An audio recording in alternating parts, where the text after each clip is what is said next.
ScouterStan, what if the campfire, the service project, and even a patrol meeting were actually building tomorrow's community leaders in scouting? That's exactly what we do. So many times when we think about the whole thing about scouting, there's a lot of moving parts. There's a lot of different activities and different things going on. But leadership really is focused when you get into the troop level or crew or even Sea Scoutship. We give leadership roles. Now, from a troop standpoint, you have patrol leaders, assistant patrol leaders, senior patrol leaders, assistant senior patrol leaders, and so on. Den chiefs, you name it. This builds leadership confidence. And so many times, as a scout leader, we can see scouts actually changing from being shy or withdrawn, actually being outgoing and tailoring their leadership style to fit any challenge. And this goes beyond scouting.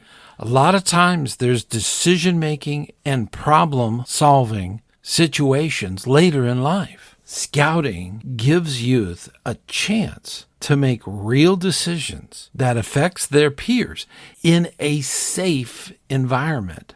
I always say that scouting is a safe place to fail. Having that safe environment where mistakes can become a learning opportunity is what scouting is.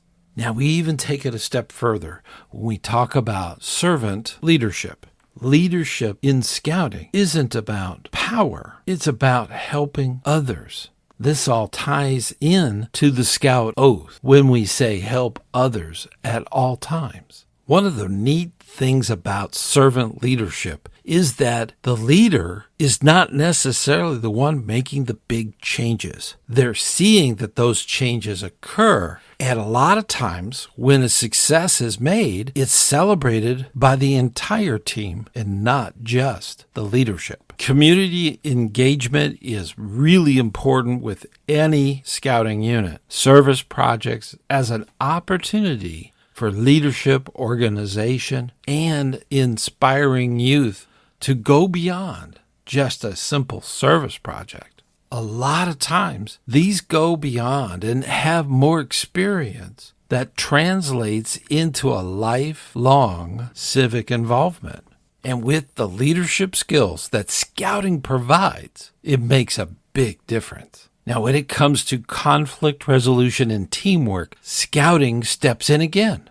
The patrol-based or team focus of youth to work through disagreements or problems. This gives an opportunity for scouts to learn how to manage different personalities, ideas, and people. Hey, before we go any further, I want to make sure that you know that you are invited to the campfire chat meeting we have each month on the first Sunday night at 9 p.m. Eastern. We get together around the campfire and talk about all kinds of scouting issues, and you have a reserved seat in the chat where you can ask questions of anyone on the live show. So you don't want to miss it. Let me take a moment to just thank all of the patrons on Patreon. They've been financially supporting this podcast for quite some time. Also, I want to thank all of the members of the YouTube channel that have also been supporting financially what we do here. If you have a moment, you can definitely check us out at ScouterStan.org. Okay, now that you got the information, let's head on back. Mentorships and role modeling happen within scouting, regardless of the unit. Older scouts guiding younger scouts. This helps the older scouts learn the communication skills to teach an actual skill to another person. That person sees the example of their leadership and wishes to emulate what they have seen. It is critical for adults to kind of step back and be there to mentor and coach and consult with the youth leader as needed. It's important to let natural mentorships happen. With scouting, the resilientness and the adaptability is important in leadership. learning to adjust their plans, always having a plan B just in case. Campouts, hikes, canoe trips, even service projects may not go as planned, and that could be as fickle as the wind and weather. So having that plan B is a fantastic way of letting youth have the ability to be resilient. Building this will translate over into school, work, and family life. Always remember, a scout should always be prepared. Now, as far as leadership is concerned, there's a lot of recognition of scouts that take on responsibilities, such as the Den Chief Service Award, National Youth Leadership Training, and even becoming an Eagle Scout. These are motivations for that growth of their leadership.